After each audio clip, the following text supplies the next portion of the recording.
Sir, Kannauj का राजस्व विभाग ठीक तरीके से काम नहीं कर रहा है, बेशकीमती जमीनों पर कब्जे हो रहे हैं।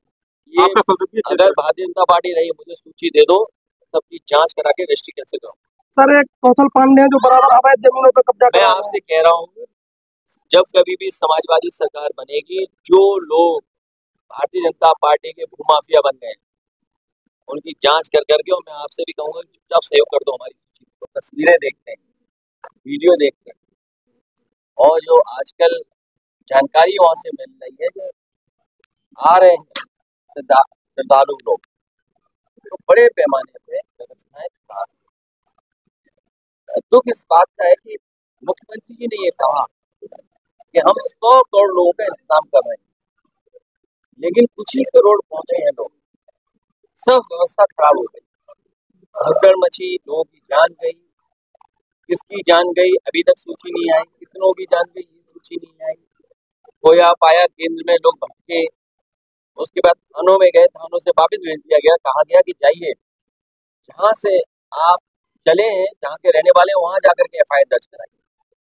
हमने आपने देखा सब सड़कें जाम रही, सड़कों पर कई घंटों रात लोगों ने गाड़ियों में गुजारी। एक बार तो ऐसा समय आया कि उत्तर प्रदेश से लेकर के मध्य प्रदेश तक 300 किलोमीटर तक जाम, लोग दर्शन नहीं कर पाए। लोग बनारस गए, कई श्रद्धालुओं की जान चली गई। अयोध्या गए, कई श्रद्धालुओं की जान चली गई। कुछ लोग गोरखपुर लौट रहे थे श्रद्धालु, उनकी जान चली गई एक्सीडेंट।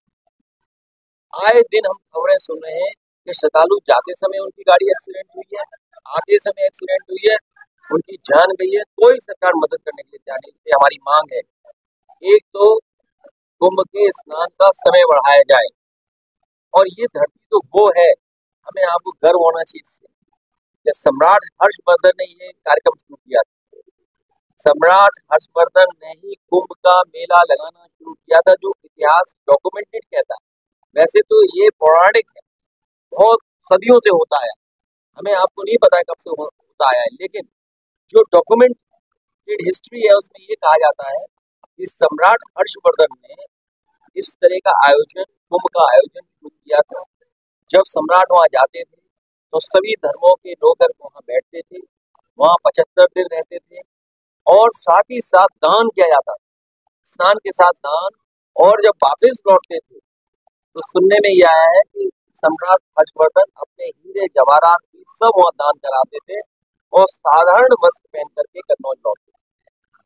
तो एक वो सम्राट जिसने इस कुंभ को आयोजन और इस तरह के काम किस जमाने में शुरू किया था। हालांकि ये कुंभ पौराणिक है, उससे पहले कब से शुरू हुआ इसकी कोई तारीख, कोई जानकारी नहीं है। लेकिन भारतीय जनता पार्टी ये साबित करना चाहती है कि ये कुंभ उन्हीं ने शुरू कराया है, इससे पहले कुंभ ही नहीं होता।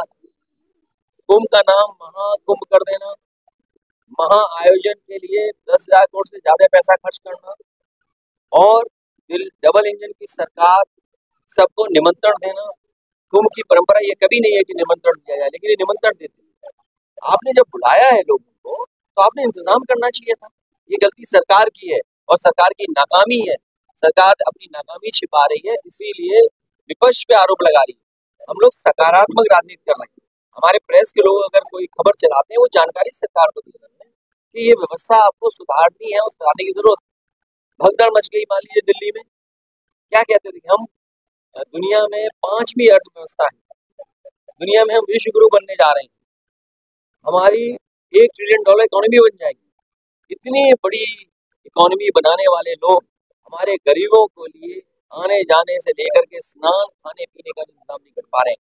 और ऐसी व्यवस्था खराब है कि लोग वॉशरूम कहाँ जाएं, बच्चे कहाँ वॉशरूम जाएं, महिलाएं वॉशरूम कहाँ जाएं, भूखे प्यासे बिना नहाए धोए गाड़ियों में उनकी रातों रात गुजर गई। और क्या कह रहे हैं, 144 साल बाद, ये कौन सी तारीख किसने तय की? भारतीय जनता पार्टी वाले क्या साइंटिस्ट है? क्या ये सब जानकारी रखते हैं? इन भारतीय जनता पार्टी के वालों से पूछिए, धरती खुद गोल गोल घूम रही है। और जो लोग कहते हैं, देखिए ये इस तरह के धार्मिक आयोजन मुनाफा के लिए नहीं होते हैं। हमारे मुख्यमंत्री क्या कह रहे हैं कि 2 लाख करोड़ का व्यापार होगा, और व्यापारी वहां मर रहा है, व्यापारी घाटे में चला गया। जिन्होंने दुकानें ली उनका काम नहीं हुआ, बिका नहीं सामान। उनको लॉस हो गया बड़े पैमाने पे। तो कुंभ इन्होंने अपने आप को चमकाने के लिए किया। भारतीय जनता पार्टी कोई भी कार्यक्रम हो, चाहे धार्मिक हो, सांस्कृतिक हो, चाहे खेल का हो, ये हर एक में राजनीति कर देते हैं। ये राजनीतिकरण करते हैं ये लोग। ये धार्मिक कार्यक्रम है, ये सबका कार्यक्रम है। 2013 में जब आपका कुंभ हुआ तो उसके बाद उन्होंने कहा था कि अगले साल को कुंभ की जरूरत है। अब इनकी विफलता के सामने देखिए, महाकुंभ कोई शब्द नहीं है, लेकिन इन्होंने क्योंकि महाआयोजन के लिए बहुत सारा पैसा निकालना था, इसलिए पैसे को बर्बादी करनी थी, इसलिए नाम भी इन्होंने महाआयोजन दिया और लोगों को गुमराह किया गया। 144 वर्ष बाद हो रहा है। किस तारीख से ये तय कर रहे हैं? हमारे हिंदू धर्म में नक्षत्र और समय दो इम्पोर्टेंट हैं। तो जो सदियों से होता आया है, कब धरती बनी, कब हमारे स्टार्स बने, कब से प्लेनेट हैं, ये बीजेपी वालों को सब पता है। ये केवल मनमानी करते हैं कि जो वो कहें वही थोपो, वही स्वीकार करो। दिल्ली रेलवे घटना पर जीतन मान जो केंद्रीय मंत्री उन्होंने कहा है कि सरकार की, देखिए, मैं माजी साहब के बारे में कुछ नहीं कहना चाहता हूँ। ये सरकार भारत सरकार की है और केवल ट्रेन का एक्सीडेंट तो है ही ना, जाने गए ये लोग। आप सोचिए, हमारे लोग हथकड़ी और बेड़ियां लगा करके आ रहे हैं।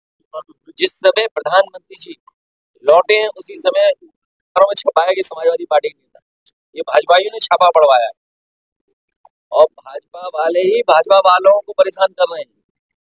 मम्मी जन चलो सफाई थे और हमारे ये क्या नाम है, बहु, इन पे भी छापा पड़ चुका है। हमें नहीं पता था इतने अमीर हैं। अरे बहुत अमीर है, ये बहुत अमीर है। इसमें छापा पड़ जाए, मान लो पैसे हैं तो इन पे भी छापा पड़ा। हमारे यहाँ सब लोगों पे छापा पड़ा। इन चैनल वालों में कुछ के छापा पड़ा है, कहाँ पड़ा है छापा? तो ये भाजपा वाले अब भाजपा वालों के सगे नहीं है। कानपुर में सब गुटके वालों के यहाँ बताओ छापा पड़ा। तो क्यों छापा पड़ा? इसलिए कि यहाँ का इत्र का कारोबार बर्बाद कर। ये गुटके वालों के यहाँ तो छापा मार ही रहे हैं, लेकिन कन्नौज का कारोबार बर्बाद हो जाए। मंडी चालू नहीं कर पाए, परफ्यूम पार्क चालू नहीं कर पाए, पैरामेडिकल चालू नहीं कर पाए, कैंसर चालू नहीं कर पाए, कार्डियोलॉजी चालू नहीं कर पाए, स्टेडियम चालू नहीं कर पाए, मिल्क प्लांट बंद कर दिया, एग्रीकल्चर एक्सीलेंस सेंटर बंद कर दिया। ये बताओ, अगर टमाटर अच्छा बिकने लगे, शिमला मिर्च अच्छी बिकने लगी, भाजपाइयों को क्या तकलीफ है? भाजपाइयों किस बात का पेट का दर्द है? अगर यहाँ का दूध, यहाँ का मान लीजिए दही, यहाँ का मट्ठा, अगर इसका अच्छा कारोबार होने लगा, इन भाजपाइयों के पेट में दर्द क्या है? बताइए, आप सोचिए ना, क्या दर्द है इनके पेट में।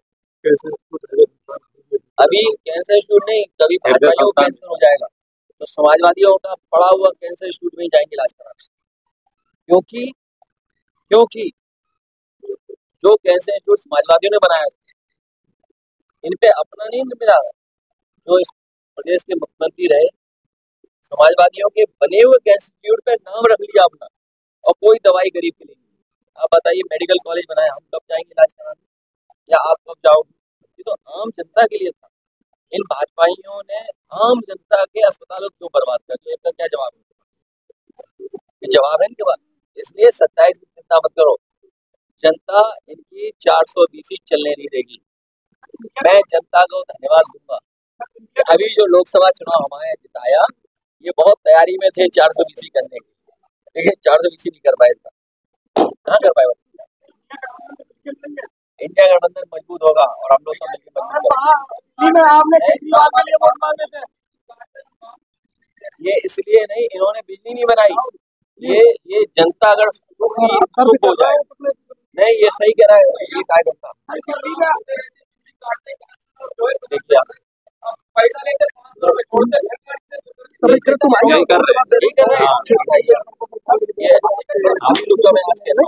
अभी अधिकारी कोई है, अधिकारी तो अभी आज के बाद नहीं बनेगा कोई अधिकारी बना। सर, आपके क्षेत्र में दिल्ली में आपके प्रेस के साथियों, मैं आपके माध्यम से जिलाधिकारी महोदय से और मैं अपने कार्यकर्ताओं से मेरी बात करा, इस तरह की बेईमानी न करें। गरीबों कनेक्शन के लिए पैसा वसूलना, कनेक्शन जोड़ना, ये काम नहीं करना, ये बहुत घटिया काम। बीजेपी वालों, तुम तो ट्रम्प से दोस्ती है तुम्हारी, पैसा ले आओ वहां से। नहीं, अमेरिका में दोस्ती है ना तुम्हारी, अमेरिका से मजबूत आदमी है नहीं कोई, उनसे पैसा क्यों नहीं ले आते हो? गरीबों से 500 रुपए ले रहे हो आप। सर, कन्नौज का राजस्व विभाग ठीक तरीके से काम नहीं कर रहा है, बेशकीमती जमीनों पर कब्जे हो रहे हैं। ये आपका संसदीय क्षेत्र अगर है। भारतीय जनता पार्टी रही, मुझे सूची दे दो, सबकी जांच करा के रजिस्ट्री कैंसिल करो। सर, एक कौशल पांडे हैं जो बराबर अवैध जमीनों पर कब्जा मैं करा रहे आपसे कह रहा हूँ, जब कभी भी समाजवादी सरकार बनेगी, जो लोग भारतीय जनता पार्टी के भूमाफिया बन गए हैं, उनकी जांच कर करके, और मैं आपसे भी कहूंगा कि चुपचाप सहयोग कर दो हमारी सूची को। हैं। दिल्ली में बीजेपी की सरकार बनी है, वहाँ पर आपने गठबंधन का साथ छोड़ा, यूपी में फिर आप गठबंधन के साथ हाँ, गठबंधन छोड़ा मैंने, हम लोग आपके साथ हैं। कांग्रेस का साथ छोड़ा आपने। नहीं, कांग्रेस से आगे छोड़ा। किसी का साथ देने का मतलब नहीं हमने किसी का साथ छोड़ दिया। अगर हम इंटरव्यू दे रहे हैं इनके चैनल को, तुम ये समझो कि तुम्हारी दुश्मनी, तुम आए नहीं थे।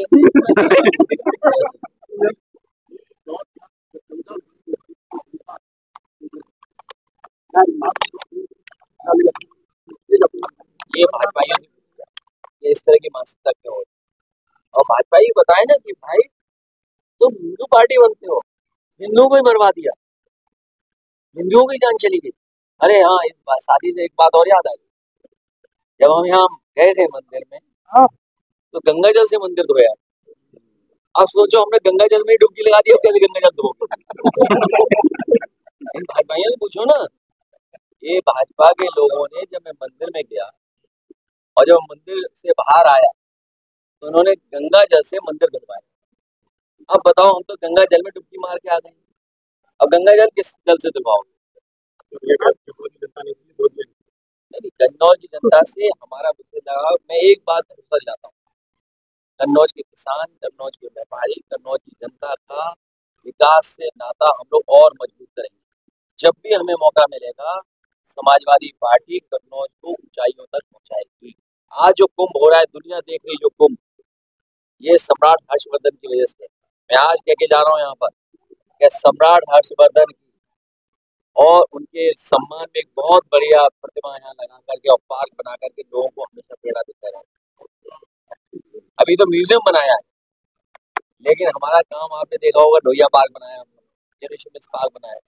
वो ऐसे पार्क है जो दुनिया में दिखते कि हाँ, दुनिया के बराबर है। सम्राट हर्षवर्धन का वो सम्मान करेंगे, क्योंकि इन्होंने तो कुंभ से हटा दी प्रतिमा। ये नहीं पता आपको? आपको नहीं पता होगा? अरे मैंने ट्वीट किया था। ये भाजपा ये इतने होशियार हैं, ये कहते हैं कुंभ इन्हीं ने करवाया, पहले नहीं कुंभ होता था। ये कुंभ में भी अपने आप को स्टैंप लगाना चाहते हैं, इसीलिए सम्राट हर्षवर्धन की प्रतिमा हटा दी इन्होंने कुंभ क्षेत्र से। उस समय भी मैंने ट्वीट करके कहा कि सम्राट हर्षवर्धन की प्रतिमा कुंभ क्षेत्र में लगाएंगे, क्योंकि उन्हीं की वजह से आज हम याद कर रहे हैं। और कन्नौज में भी लगाएंगे, तो 2 प्रतिमाएं लगाएंगे, एक जहां पर संगम क्षेत्र है वहां पर, और दूसरी कन्नौज में। दोनों एक सी प्रतिमाएं लगाएंगे, जिससे आने वाली पीढ़ी और सदियों तक लोग याद रखें कि यहीं के सम्राट हर्षवर्धन ने वो कुंभ की परंपरा शुरू की। ठीक है, धन्यवाद। अब भाजपाइयों से पूछो जाता हूँ कि हमारे लोग हथकड़ी और बेड़ियां लगा करके आ रहे हैं। जिस समय प्रधानमंत्री जी लौटे हैं, उसी समय अमेरिका ने एक और जहाज रवाना कर दिया, जिसमें लोग हथकड़ी और बेड़ियां पहन करके आए। सोचिए, जो लोग कहते हैं कि हमारे यहाँ सब नौकरियां हैं, खुशहाली है, हमारे लोग अपना परिवार का सब कुछ बेच करके, जमीनें बेच करके नौकरी और कारोबार करने जा रहे हैं, ये हालत है। और सुनने में यहाँ तक आया है कि लोगों के ऊपर मुंह पे भी काला कपड़ा लगा दिया, जिससे वो देख भी ना पाए। ये कहाँ का विश्वगुरु है? विश्वगुरु की यही परिभाषा है। और सोचिए, अमृत काल में अमेरिका के लोगों ने कहाँ भेजा है? अमृतसर में। अमृत काल में अमेरिका वाले लोगों ने अमृतसर भेज रहे हैं, वो इसीलिए कि उन्हें अमृतकाल और अमृतसर में कुछ तालमेल नजर आता है। ये बड़ा दुर्भाग्य है। हमारा देश इतना कमजोर नहीं है, हमारा देश इतना कमजोर नहीं है जो बना दिया है भारतीय जनता पार्टी। ये हर चीज के लिए झुक जा रहे हैं।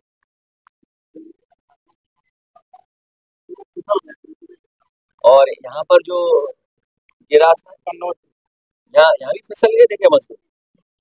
यहाँ जो लगा था, यहाँ भी मजदूर फिसल गए होंगे, बांस से टकराए होंगे तो पूरा गिर गया था। यही तो रेलवे का है। और क्या कहा था कि सफाइयों का है ठेका इसमें। मैं आज भी कहता हूँ आपसे बड़ी जिम्मेदारी के साथ, और मैं ये जानता हूँ पत्रकार साथी सब जानते हैं, इसमें भाजपाई लोग कुछ न कुछ अपना हिसाब किताब कर रहे थे। ये पहली बार हो रहा है कि आउटसोर्स के बाद आउटसोर्स, मतलब कमीशन के बाद कमीशन। तो बताइए काम कैसे होगा? तो ये भाजपाई लोग कर रहे थे, हम मुंह छिपाए घूम रहे होंगे। लिस्ट दे दें किस किस ने काम किया, इन्होंने कहा कि सफाई में शामिल है, हमने स्वीकार कर लिया। भाजपा के लोग सूची दे दें, जानकारी दे दें कि किन किन का ठेका था और ठेकेदारों ने किसको ठेका दिया था, किस दुकान से सामान आ रहा था, सब भाजपा के लोग, सब भाजपा के लोग भ्रष्टाचार कर रहे हैं। और ये वो लोग हैं जो गिनती नहीं बता पा रहे हैं, कहते हैं हमारे डिजिटल को था, डिजिट नहीं बता पा रहे, कितने लोगों की जान चली गई। 2027 के लिए भाजपा ने अपनी तैयारी ये कह रहे हैं कि इतने करोड़ आए, इतने करोड़ आए, लेकिन मरने वालों की गिनती नहीं गिन पा रहे हैं। 27 के लिए भाजपा ने अपनी तैयारी कर लिया। आप क्या कहेंगे? भाजपा की कोई तैयारी नहीं है। भाजपाई लोग जिस तरह महंगाई बढ़ाई है, जब इनसे महंगाई का सवाल करोगे तो ये मुंह छुपा लेंगे, जब इनसे बेरोजगारी की बात करोगे तो फिर मुंह छुपा लेंगे। बार बार से पूछे माँ गंगा साफ हो गई तो मुंह छुपा लेंगे। इन भाजपाइयों को ले जाइए, यहीं पर काली नदी जुड़ रही है, यहीं बगल में कन्नौज में ही गंगा साफ हो गई। इन्होंने पैसा साफ कर लिया, बजट साफ कर लिया, गंगा नहीं साफ हुई, बजट साफ कर लिया। ये जो सड़क है इस पे आप हम चलते हैं एक्सप्रेस में, इसमें भी लगे हुए हैं कि कैसे भी इसमें खराब कर दें इसको भैया। और जो टोल टैक्स है, जानते हो कितनी कमाई हो रही है इसकी? अगर एक भी बीजेपी वाले अपना प्रोजेक्ट बता दें, एक भी बीजेपी वाले अपना प्रोजेक्ट बता दें इन जिलों में, जिन जिलों को ये जोड़ रहे हैं, वोट मांग के बाद में जाना, पहले ये बता देना लखनऊ से लेकर के आगरा तक एक्सप्रेस वे जो बना है इसकी कमाई क्या है। आज सुनने में आ रहा है कि 2 करोड़ रुपए प्रतिदिन सरकार को मिल रहे हैं। इनका कोई ऐसा कारोबार हो जो सरकार को मुनाफा देता हो तो हमें एक बता दो, एक प्रोजेक्ट बता। हाँ, ये सरकार के प्रोजेक्ट में से पैसा निकाल लेंगे। दूध प्लांट बंद हो गया, दूध प्लांट बंद हो गया, मैंने लोकसभा में खड़े होकर के कहा कि सोचिए देश के राष्ट्रपति रहे कलाम साहब ने फकेरे पुरवा गांव में बिजली का प्लांट लगाया था। आप लोग भी कभी कभी खबर चलाते हो, तो बताइए वो गांव वाले वोट देंगे नहीं? जहाँ दूध आता था गांव वाले दूध देंगे? ये सपा गया 6 महीने पहले 27 का चुनाव, देखिए 27 का चुनाव आपको बता दें हम कि जो अभी इन्होंने एक बीमारी की है गाजीपुर में, ये जो 420 की है इन्होंने, हमारा कार्यकर्ता देख रहा है इनको और जनता भी देख रही है। इस बार जब 27 में चुनाव होगा तो एक में तो 420 कर सकते हो, पुलिस प्रशासन लगा करके जांच के आधार पर अधिकारी को पुष्ट कर, लेकिन 403 विधानसभाओं में तुम्हारी 420 नहीं चलेगी। और अब तो 420 ये हद तक है कि भारतीय जनता पार्टी वाले भारतीय जनता पार्टी के सगे नहीं है, ये भाजपा वाले भी जान गए। भाजपा वाले ये बात जान गए हैं कि भाजपा भी सगी पार्टी उनकी नहीं बची। सुनने में आया एक छापा पड़ गया है, छापा पड़ा नहीं पड़ा? नहीं, छापा पड़ा, अखबार में पड़ा के समाजवादियों, खैर वो परिवार समाजवादी पार्टी का भी रहा, समाजवादी पार्टी के बाद उन्होंने थोड़ा बहुत तालमेल परिवार में भी होता है, हमारा परिवार भी बड़ा है, तो कुछ बीजेपी के साथ चले गए, कुछ सपा के साथ आ गए, लेकिन वो परिवार तो एक ही है। इन भाजपाइयों ने बताओ उनके क्यों छापा पड़वाया? बताओ भाजपाई बताएं छापा क्यों पड़वाया, क्यों अखबारों में छपाया कि समाजवादी पार्टी के नेता? ये भाजपाइयों ने छापा पड़वाया और भाजपा वाले ही भाजपा वालों को परेशान कर रहे हैं। मम्मी जन तो चलो सफाई थे, और हमारे ये क्या नाम है बहु, इन पर भी छापा पड़ चुका है, हमें नहीं पता था इतने अमीर हैं। अरे बहुत अमीर है, ये बहुत अमीर है। इसमें छापा पड़ जाए, मान लो पैसे हैं तो इन पे भी छापा पड़ा, हमारे यहाँ सब लोगों पे छापा पड़ा, इन चैनल वालों में कुछ के छापा पड़ा है, हाँ पड़ा है छापा। तो ये भाजपा वाले अब भाजपा वालों के सगे नहीं है। कानपुर में सब गुटके वालों के यहाँ बताओ छापा पड़ा, तो क्यों छापा पड़ा? इसलिए कि यहाँ का इत्र का कारोबार बर्बाद कर, ये गुटके वालों के यहाँ तो छापा मार ही रहे हैं, लेकिन कन्नौज का कारोबार बर्बाद हो जाए। मंडी चालू नहीं कर पाए, परफ्यूम पार्क चालू नहीं कर पाए, पैरामेडिकल चालू नहीं कर पाए, कैंसर चालू नहीं कर पाए, कार्डियोलॉजी चालू नहीं कर पाए, स्टेडियम चालू नहीं कर पाए, मिल्क प्लांट बंद कर दिया, एग्रीकल्चर एक्सीलेंस सेंटर बंद कर दिया। ये बताओ अगर टमाटर अच्छा बिकने लगे, शिमला मिर्च अच्छी बिकने लगी, भाजपाइयों को क्या तकलीफ है? भाजपाइयों किस बात का पेट का दर्द है? अगर यहाँ का दूध, यहाँ का मान लीजिए दही, यहाँ का मट्ठा, अगर इसका अच्छा कारोबार होने लगा, इन भाजपाइयों के पेट में दर्द क्या है? बताइए, आप सोचिए ना क्या दर्द है इनके पेट में। कैसे उसको धैर्य दिखाना है। अभी